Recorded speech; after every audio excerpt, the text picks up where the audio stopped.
There are tales that flicker like candlelight, small, fleeting, easily forgotten. And then, there are those that cling to you, like fog over the Thames, where secrets wear skins, and the line between beggar and gentleman is just a thread waiting to unravel. We invite you into a story where disguise is truth, and truth is stranger than fiction. Step carefully, dear listener. This mystery doesn't shout. It whispers. From windowsills stained with blood, to letters from the dead, everything begins with a knock at midnight. This isn't just another tale. It's the kind that leaves ash in your chest and wonder in your thoughts long after the last word is spoken. Welcome to The Man with the Twisted Lip.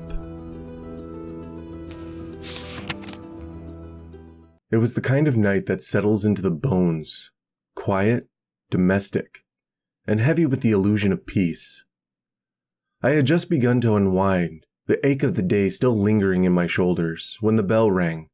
Not the polite chime of a patient, but a sharp, urgent ring that cut through the stillness like a blade. My wife looked up from her needlework, her brow furrowing with the familiar mix of concern and resignation. "A patient?" she said softly. "You'll have to go out." I groaned. I had only just returned from a long day of calls, and the thought of stepping back into the night felt like a cruel joke. But before I could rise, the front door opened. There were hurried words exchanged in the hall, then footsteps, quick, purposeful, on the linoleum. The door to our sitting room burst open. A woman stood there, cloaked in dark fabric, her face veiled. She hesitated only a moment before rushing forward and collapsing into my wife's arms, her voice breaking into sobs. Oh, I am in such trouble," she cried. "I didn't know where else to go." My wife pulled back the veil, startled. "Kate Whitney? You frightened me. I didn't recognize you." "I didn't know what to do," Kate said, her voice trembling. "I came straight here." That was always the way. People in pain seemed to find their way to my wife, as if drawn by some quiet lighthouse in the fog. We sat her down, offered her wine and water, and waited for the storm inside her to settle, but it didn't take long for the truth to spill out. It was Isaiah, her husband. He hadn't come home in 2 days. She was frightened, and not without reason. This wasn't the first time Isaiah had vanished into the haze. He had long been a slave to opium, a habit that had begun in his youth and never truly loosened its grip. But his disappearances had always been brief, one night, maybe two. He'd returned pale and shaking, but alive. This time felt different. She had reason to believe he was at a place called the Bar of Gold, an opium den tucked deep into the east end of the city, near the docks. She'd heard whispers, seen patterns. When the craving took him, that's where he went. But she couldn't go there herself. She was young, frightened, and the place was no place for a woman alone. There was only one path forward. I offered to go in her stead. I was Isaiah's physician, after all. I had some influence over him, and perhaps more importantly, I could move through that part of the city without drawing too much attention. I promised her I'd find him, that I'd bring him home. Within 10 minutes, I had left behind the warmth of my sitting room and the comfort of my wife's presence. The cab rattled eastward, toward the river, toward the rot and ruin that clung to the city's edge like a second skin. At the time, it felt like a simple errand, a favor for a friend. But I would come to learn that this was no ordinary disappearance. This was the beginning of something far stranger. Upper Swandam Lane was the kind of place the city tried to forget. It curled behind the wharves like a scar, narrow and foul, hemmed in by gin shops and slop stalls, its cobbles slick with something that never quite dried. The air was thick with rot and river fog, and the buildings leaned in on each other like drunks too tired to stand. The Bar of Gold was wedged between two crumbling storefronts, its entrance a steep flight of stone steps that dropped into darkness. A flickering oil lamp hung above the door, casting a sickly yellow glow over the worn threshold. I paid the cabman and told him to wait, then I descended. The steps were worn hollow by years of foot traffic, feet that had stumbled, fled, or never returned. At the bottom, I found a door, and beyond it, a room that reeked of despair. It was long and low, the ceiling sagging under the weight of years. The air was thick with brown opium smoke, curling in slow, ghostly tendrils. Wooden berths lined the walls like bunks on a ship, each one occupied by a body in some stage of surrender, some muttering, some silent, all of them lost. The light was dim, but I could make out the shapes. Bowed backs, limp limbs, heads thrown back in stupor. Here and there the red glow of a pipe flared like a dying star. The silence was not true silence. It was filled with murmurs, with the low rhythmic drone of men speaking only to themselves. At the far end of the room, beside a brazier of glowing charcoal, sat a tall, thin man on a three-legged stool. His jaw rested on his fists, his elbows on his knees. He stared into the fire like it owed him something. A Malay attendant approached me with a pipe and a blank expression. "Thank you," I said, brushing him off. "I'm not here to stay. I'm looking for a friend. Isaiah Whitney." There was a stir to my right. A figure shifted in the gloom. "My God, Watson?" It was Isaiah, pale, haggard, and barely upright. He blinked at me with bloodshot eyes. His voice trembled, and his hands twitched like leaves in a storm. "What day is it?" he asked. "Friday," I said. "June 19th. He stared at me confused. "No, it's Wednesday. It must be Wednesday." "It's Friday, Isaiah. You've been gone 2 days. Your wife is beside herself." He groaned and buried his face in his arms. "Poor Kate. I didn't mean to frighten her. I only meant to stay a few hours. 3 pipes, maybe 4. I lost count." "Come on," I said. "I've got a cab waiting." He nodded weakly. "I'll go. Just find out what I owe. I can't think straight." I moved through the room, careful not to breathe too deeply. The fumes clung to everything. As I passed the man by the brazier, I felt a tug at my coat. A voice, low and precise, whispered, "Walk past me, then look back." I froze. The voice was unmistakable. I took 2 steps forward, then turned. The man by the fire had shifted. His back was to the room now, but I could see his face just enough. Gone was the slack-jawed stupor. The eyes were sharp, the mouth curled in a knowing grin. It was Holmes. He gave the faintest nod, then turned back toward the fire, resuming his disguise with eerie ease. I approached him quietly. "Holmes?" I whispered. "What in God's name are you doing here?" "Keep your voice down," he murmured. "I've excellent ears. Get your friend out of here, then wait for me outside." "I have a cab." "Good, send him home in it. And write your wife. Tell her you're with me now." There was no arguing with Holmes when he spoke like that, calm, certain, 10 steps ahead. I settled Isaiah's bill, helped him into the cab, and watched it disappear into the fog. Minutes later, a hunched figure emerged from the den and fell into step beside me. For 2 blocks he shuffled like a man twice his age.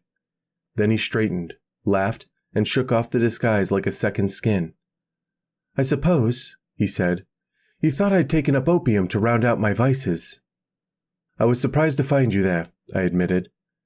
"And I was surprised to find you." "I came looking for a friend." "And I," Holmes said, "came looking for an enemy." The road to Kent was long and silent. Holmes drove with his head bowed, the reins loose in his hands, his thoughts clearly elsewhere. The city fell away behind us, replaced by hedgerows and scattered cottages, the kind of quiet that feels like it's waiting for something. I didn't press him. When Holmes was like this, coiled inward, chewing on the bones of a case, it was best to let the silence do the talking. Eventually he stirred, lit his pipe, exhaled a long breath like he was letting go of something. You have a gift for silence, Watson, he said. It's one of the reasons I value you. But I think it's time I told you what we're walking into. And so he did. Neville St. Clair, 37, respectable, affectionate husband, devoted father, no debts to speak of, no enemies, no secrets. At least, none that anyone had seen. He had gone into the city on Monday morning, promising to bring home a box of bricks for his son. He never returned. By sheer coincidence, his wife had also gone into town that day. A parcel had arrived unexpectedly, and she'd gone to collect it from the Aberdeen Shipping Company, an office tucked just off of Upper Swandam Lane. She was walking back toward the station when she saw him. Second floor window, open, his face pale, frantic. He waved to her. No, beckoned. Then, in an instant, he was gone, yanked backward, as if by some invisible hand. She ran into the building, through the front door, toward the stairs. But she never made it. A lascar blocked her path. A second man, a Dane, helped shove her back into the street. She screamed, fought, and by some miracle, a group of constables happened to be nearby. They returned with her, forced their way upstairs, but the room was empty. No Neville St. Clair, no sign of a struggle, just a crippled beggar with a twisted lip and a face like a nightmare, who claimed he'd been there all afternoon. The police were ready to dismiss it until Miss St. Clair spotted a small wooden box on the table. She opened it. Children's bricks, the very ones her husband had promised to bring home.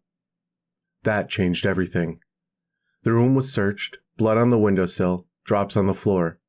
A narrow bedroom beyond, with a window that opened over the river.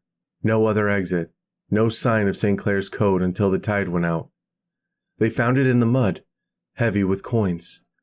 Pennies and halfpennies, hundreds of them. Holmes laid it all out as we rode, his voice steady, his mind already turning the pieces. The beggar, Hugh Boone, was known in the city, a grotesque figure with a twisted mouth and a shock of red hair. He technically sold matches, but mostly he begged, and he earned more than most men did working honest jobs. He lived in that room, claimed he'd never seen St. Clair, claimed the blood was from a cut on his finger, claimed the clothes were a mystery to him. The police arrested him, but they had nothing solid, just a room full of questions and a river that swallowed answers. By the time Holmes finished speaking, we were pulling into the drive of a large villa, the Cedars. A woman stood at the door, framed by the light, her hands clenched, her eyes wide with hope and dread. Miss St. Clair. She looked past Holmes, searching my face for something, anything. "No good news?" she asked. Holmes shook his head. "No bad?" "No." She exhaled, and for a moment, her shoulders sagged with something like relief. Inside, she offered us supper, apologized for the state of things. Holmes introduced me, and I assured her I was here to help in any way I could. But she had questions, and she wanted answers. "Do you think he's alive?" she asked Holmes, her voice steady. Holmes hesitated. "Frankly, I don't." She didn't flinch, just nodded slowly, as if she'd already braced herself for the worst. Holmes asked a few more questions about the window, the cry, the clothes, the opium. She answered them all with quiet precision, her voice never wavering. When he was done, he stood.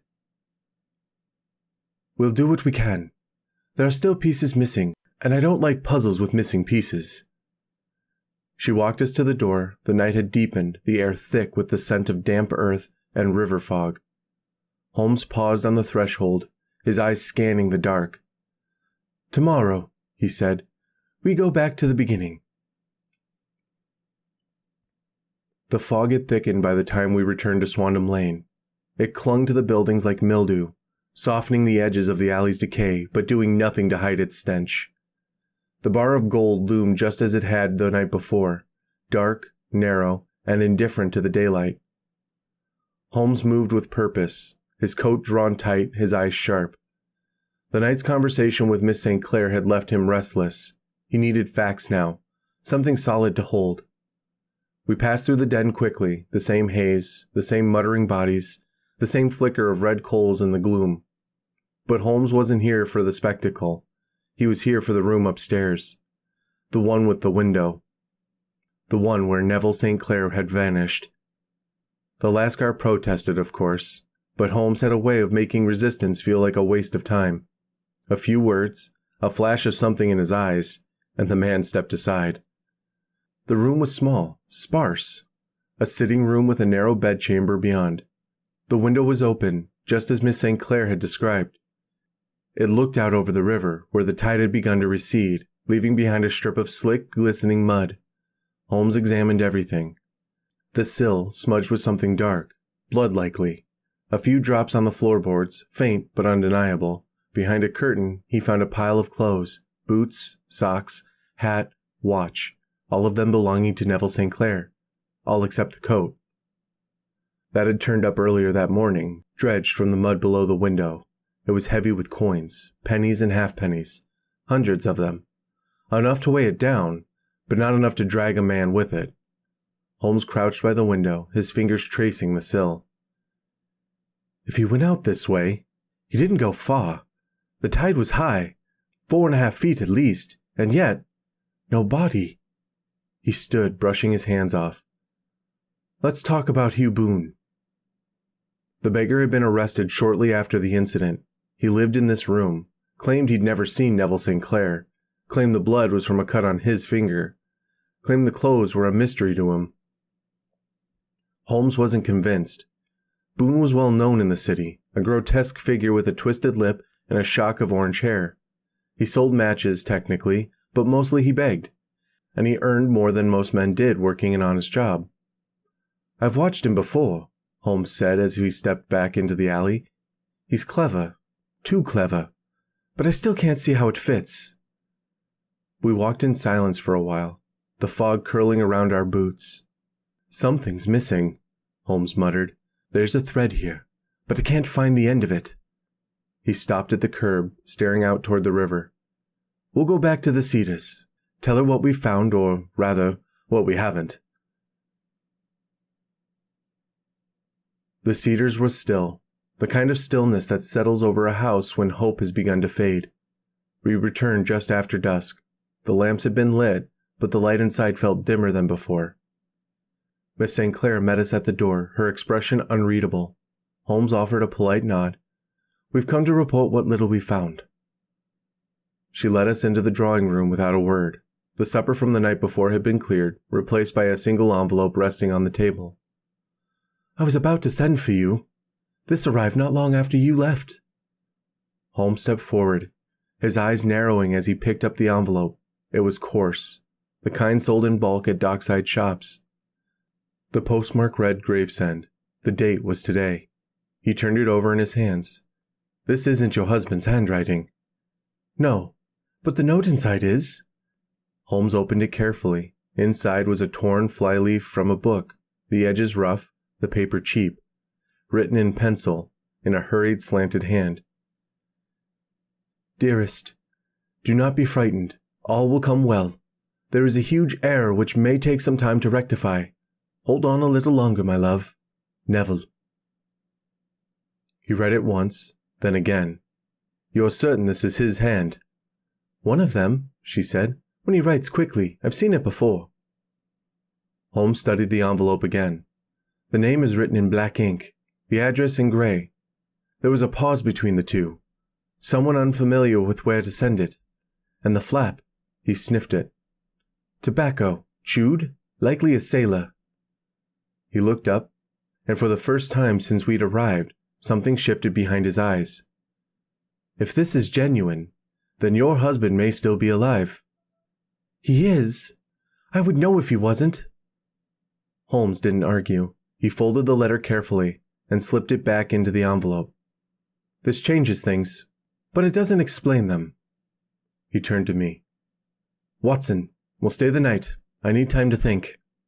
Miss St. Clair nodded. I've had a second room prepared. Holmes thanked her with a slight bow, then turned and walked to the window. He stood there for a long time, staring out into the dark, the letter still in his hand.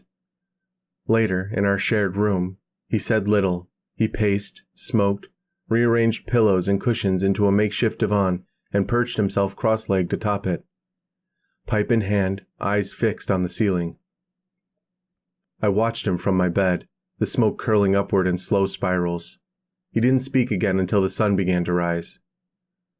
"I've been blind, but I think I see it now." He stood, crossed the room, and opened his Gladstone bag. "I want to test a theory. And if I'm right, Watson, we'll need to be at Bow Street before the city wakes." The sun had barely crested the horizon when Holmes shook me awake. He was already dressed, his coat buttoned, his eyes sharp and clear in the early light. The pipe was gone, the haze of doubt had lifted.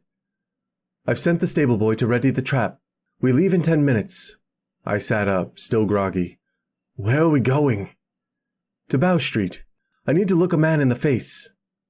He didn't say anything. Didn't need to. By the time we stepped outside, the morning mist was beginning to lift. The road was quiet, save for the occasional cart creaking toward the city. The air was crisp, the kind that wakes the senses whether you want it to or not. Holmes took the reins and flicked them once. The horses responded, and we rolled forward, the wheels crunching softly over gravel. For a while we rode in silence again. Then Holmes spoke. "I've been circling the answer," he said. "It's been there the whole time, just out of reach." He reached into the Gladstone bag at his feet and pulled out a sponge. I raised an eyebrow. "That's your theory?" He smiled faintly. "It's not the sponge, it's what it reveals." We passed through the outskirts of the city, the houses growing closer, the streets narrower. London was waking up, slowly, reluctantly. A few shopkeepers were sweeping their steps, a milk cart rattled past. Holmes' expression didn't change. He was somewhere else now, already in the cell, already peeling back the mask. "I don't know what we'll find, but I know what I'm hoping for." "And what's that?" "Not a murderer, just a man with too many secrets." We crossed the bridge in silence. The Thames below us sluggish and gray. The city opened up around us, familiar and indifferent. By the time we reached Bow Street, the constables were just beginning to stir. One of them recognized Holmes immediately and waved us through. "Inspector Bradstreet?" Holmes asked. "Down the corridor," the man said. "He's expecting you." Holmes nodded, then turned to me. "Let's see if the truth wears grease paint." The cell was cold, whitewashed walls, iron bars, a cot bolted to the floor. Hugh Boone lay curled on it, his back to the door, his breathing slow and steady. The twisted lip, the scar, the grime, they were all still there, but they felt thinner now, like a costume that had been worn too long. Inspector Bradstreet slid open the viewing panel and nodded. "Still asleep." Holmes turned to him. "I'd like to go in." Bradstreet hesitated. "You're not planning to interrogate him?" "No," Holmes said. "Just a bit of housekeeping." He opened the Gladstone bag and pulled out a sponge. Bradstreet blinked.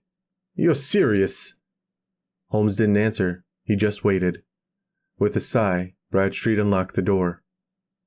We stepped inside quietly. Boone didn't stir. Holmes dipped the sponge in a water jug, wrung it out, and leaned over the sleeping man. 2 strokes. That's all it took. The grime came away in streaks, the scar vanished, the twisted lip relaxed. Holmes reached up and tugged gently at the red hair. It came off in his hand. And there, blinking in the dim light, was Neville St. Clair. He sat up slowly, his face pale, his eyes hollow. Then, realizing what had happened, he turned away and buried his face in his hands. Bradstreet stepped back, stunned. "Well, I be!" Holmes sat beside him on the cot. "You're not charged with murder," he said quietly, "but you've got a story to tell." St. Clair didn't speak for a long time. When he finally did, his voice was low and tired. "I never meant for it to go this far." He told us everything. How he'd started as a reporter, how he'd gone undercover to write about beggars, how he'd painted his face, twisted his lip with plaster, donned a wig and rags, and made more in a day than he did in a week at the paper. How the article was published, how the disguise was packed away, how the memory lingered. Then came the debt, £25. A friend's signature, a deadline he couldn't meet. He took a week off, pulled the disguise from its box, returned to the streets.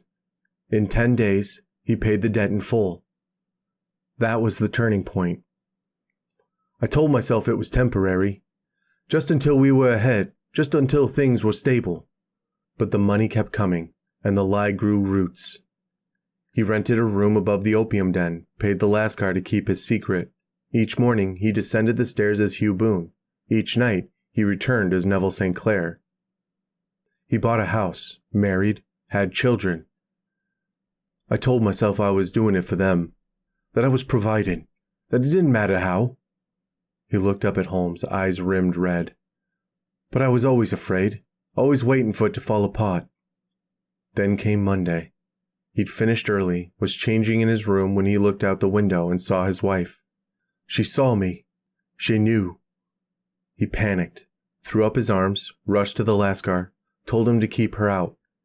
He stripped off his clothes, reapplied the disguise, reopened a small cut on his finger to explain the blood, threw his coat out the window, weighted with coins, hoping it would sink. I thought I could disappear, he said. Let Boone take the blame. Let Neville vanish. He slipped his ring to the Lascar, wrote a note, hoped it would be enough. I didn't want her to think I was dead, but I couldn't let her know the truth. Not then. Bradstreet crossed his arms. You've broken no law. But if you ever put that face on again, we'll have something to say about it. St. Clair nodded. He's gone, for good. Holmes stood. Then I believe we're done here. St. Clair looked up at him, something like gratitude flickering in his eyes. Thank you. Both of you. We left him there, sitting in the quiet, the weight of his own story finally spoken aloud. We stepped out into the morning light, the door to the cells closing behind us with a dull finality. The city was waking now. The streets were louder, the fog thinner. But Holmes walked in silence, his hands in his coat pockets, his eyes fixed somewhere far ahead. I didn't speak, not yet. We reached the trap. The stable boy was still half asleep at the reins. Holmes climbed in without a word, and I followed. For a while we rode in silence, and then Holmes spoke, quietly, like he was talking more to himself than to me. I should have seen it sooner. I looked over at him. You saw what no one else could. He shook his head. I saw the disguise, the sleight of hand, but I missed the man beneath it. I was looking for a criminal. I should have been looking for a father. We passed through the city's edge, the houses thinning, the road opening up. I've solved murders, foiled blackmailers, unraveled conspiracies, but this was just a man trying to keep his family from seeing what he'd become. He fell silent again, the reins loose in his hands. When we reached the cedars, the lamps were still lit in the windows. Holmes didn't go in, and he handed me the reins. Tell her he's coming home. Then he stepped down, turned, and walked into the mist. We never did learn what became of the St. Clairs. Holmes never asked, and I never pressed. Some stories are better left to the quiet, to the space between what was and what might have been. I imagine he returned home that morning. Neville, not Boone. I imagine the door opened, and his children looked up from their breakfasts, and for a moment they didn't recognize him. I imagine his wife stepped forward, her hands trembling, and touched his face just to be sure. And I imagine he wept. Not from shame, not from fear, but from the sheer weight of being seen again. Holmes never spoke of the case after that. He filed it away, not in his index of solved crimes, but in the drawer he rarely opened, the one marked human error. He had solved it, yes, but not with triumph, with humility. I think it changed him, not in some grand sweeping way, but in the small, quiet corners of his mind, the ones where he kept his doubts, his regrets, his understanding that not every deception is born of malice. Some are born of love, of desperation, of the terrible need to be more than you are, for the sake of someone else. As for me, I think of that case more often than I admit, not because it was the strangest or the most difficult, but because it reminded me that the truth is rarely clean. It's messy, complicated, worn at the edges, like a man with two faces, one for the world and one for the people he loves. And sometimes the hardest thing in the world is knowing which one to take off.